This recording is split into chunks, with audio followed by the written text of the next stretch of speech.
মই ধন্যবাদ জ্ঞাপন কৰো আমাৰ শিক্ষকসকলৰ বহুদিনীয়া পুৰণি দাবী আছিলে যি আমাৰ আনলিভ আমাৰ 10 দিনীয়া আছিলে সেইটো 15 দিনীয়া কৰাৰ বাবে আমি বৰ্তমান চৰকাৰখনক ধন্যবাদ জ্ঞাপন কৰিছো। ইয়াৰ লগে লগে আৰু দুটামান কথাত আমি আক্ষেপ প্ৰকাশ কৰিছো। সেইটো হৈছে স্নাতক শিক্ষকসকলৰ বহুদিনৰ পৰা স্নাতক শিক্ষকসকলৰ আৰু স্নাতকৰ শিক্ষকসকল লগতে LP শিক্ষকসকলৰ মাজত দৰমহা সম্পৰ্কীয় এটা গেপ আছিলে। সকলো স্টেপৰ LP টিচাৰসকলৰ বা MA টিচাৰসকলৰ হওক বা স্নাতক শিক্ষকসকল আৰু স্নাতকৰ শিক্ষকসকলৰ মাজত এটা দৰমহাৰ গাঁথনিত এটা গেপ থাকে, তেওঁলোকৰ পোষ্ট অনুযায়ী এটা গেপ থাকে। কিন্তু 2010 চনৰ যিটো 6 পে কমিশ্যন হল, সেই 6 পে কমিশ্যনত আমি 2003 চনৰ যিটো আসাম সাৰ্ভিস ৰুল আছিলে, তাৰ পিছত 2010 চনত সেই আসাম সাৰ্ভিস ৰুল ৰিভিজন কৰিলে। তেতিয়া স্নাতক শিক্ষকৰ পদটো 2003 চনত আছিলে বিধিগতভাৱে গ্ৰেড 2ত আছিলে, জুনিয়ৰ পোষ্ট হিচাপে শ্ৰেণীভুক্ত আছিলে।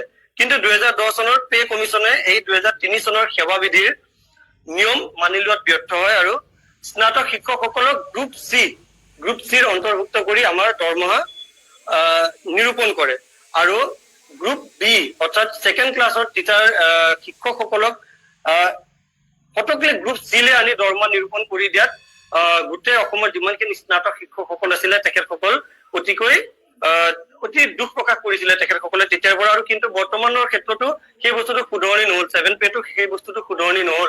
সেয়ে আমি কৰ্তৃপক্ষৰ ওচৰত অনুৰোধ জনাইছো যে 8 পে কমিশ্যন যিহেতু আমাৰ আহি আছে, সেই 8 পে কমিশ্যনৰ সময়ত আমাক যাতে পুনৰ যিটো আমাৰ হেৰুৱা গৌৰৱ, সেই হেৰুৱা গৌৰৱ যাতে আমাক পুনৰ ঘূৰাই দিয়ে।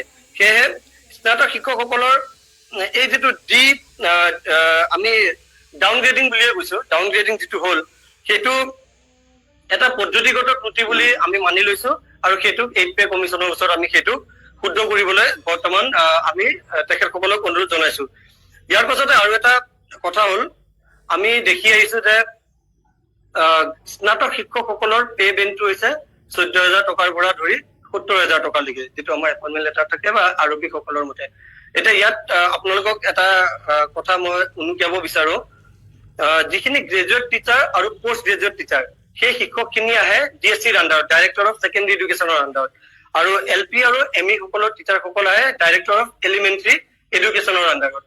ডাইৰেক্টৰ অফ এলিমেণ্টাৰী এডুকেশ্যনৰ আণ্ডাৰত থকা LP আৰু UP শিক্ষকসকলৰ দৰমহাৰ গাঁথনিটো হৈছে 14,000 টকাৰ পৰা 70,000 টকালৈ।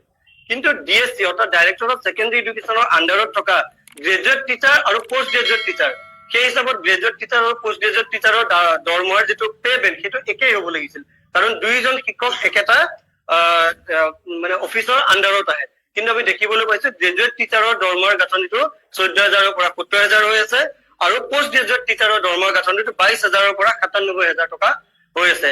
আমি সেয়েহে এই সংবাদ মেলৰ যোগেদি আমি কৰ্তৃপক্ষক অনুৰোধ জনাইছো, ঊৰ্ধ্বতম কৰ্তৃপক্ষক বা 8ম যিটো বেতন সংশোধনী আইন আহি আছে তেখেতসকলক অনুৰোধ জনাইছো যাতে স্নাতক শিক্ষকসকলক আৰু স্নাতকৰ PGT শিক্ষকসকলক একেটা পে বেণ্ডত অৰ্থাৎ ছেকেণ্ডাৰী লেভেলৰ একেটা পে বেণ্ডত ৰাখক। আমি এইটো কোৱা নাই যে আমাক সেম দৰমহা লাগিব, গ্ৰেড পে ডিফাৰেন্স ৰাখক, যেনেকে LP আৰু UPৰ মাজত এটা। যদি আমি গ্ৰেজুৱেট টিচাৰসকলৰ আমাৰ ওচৰ চুবুৰীয়া ৰাজ্যৰ আমি যদি দৰমহাৰ গাঁথনিটো চাওঁ, তেতিয়াহ'লে আমি দেখিবলৈ পাম মণিপুৰ হওক, মেঘালয় হওক, অৰুণাচল প্ৰদেশ হওক, ত্ৰিপুৰা হওক, ছিকিম হওক, এনেধৰণৰ বিভিন্ন ৰাজ্যত স্নাতক শিক্ষকসকলৰ লগতে কেভি বিদ্যালয়সমূহ বা তেনেধৰণৰ বিদ্যালয় কেন্দ্ৰীয় চৰকাৰৰ অধীনৰ বিদ্যালয়সমূহতো গ্ৰেজুৱেট টিচাৰৰ দৰমহাৰ বেচিক পেটো হয় 44,900 টকা হৈ থাকিলে। সেই 22,700 টকাটো বিভিন্ন খেলি মেলি আছে, সেইটো মোৰ সতীৰ্থ বন্ধু অলপ পিছতে আপোনালোকক তাৰ বিষয়ে বুজাই দিব।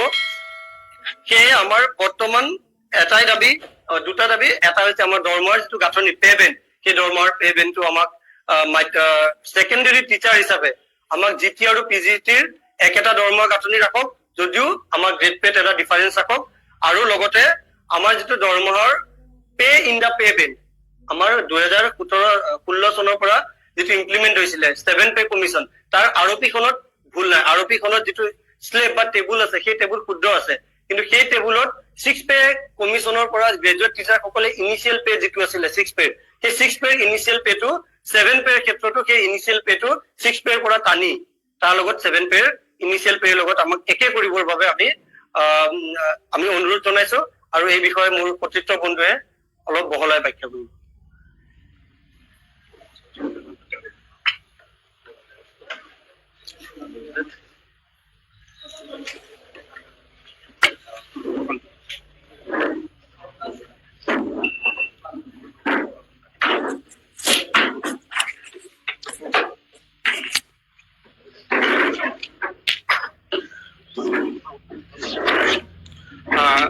শ্ৰদ্ধাৰ আমাৰ সংবাদ বন্ধুসকল, মই পোনপ্ৰথমে আপোনালোকৰ যোগেদি আজি 8 মাৰ্চ যি আন্তৰ্জাতিক নাৰী দিৱসৰ মই সকলোকে শুভেচ্ছা জ্ঞাপন কৰিছো।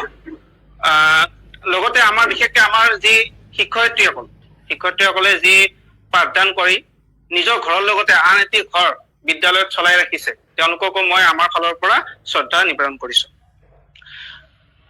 আপোনালোকে ইতিমধ্যে জ্ঞাত যে আমাৰ চৰকাৰে যোৱা 10 বছৰ আৰু বিশেষকৈ যোৱা 5 বছৰত যি নিকা নিযুক্তিৰ ক্ষেত্ৰত যি পদক্ষেপ গ্ৰহণ কৰিছে তাৰ বাবে আমি চৰকাৰক ধন্যবাদ জনাব লাগিব।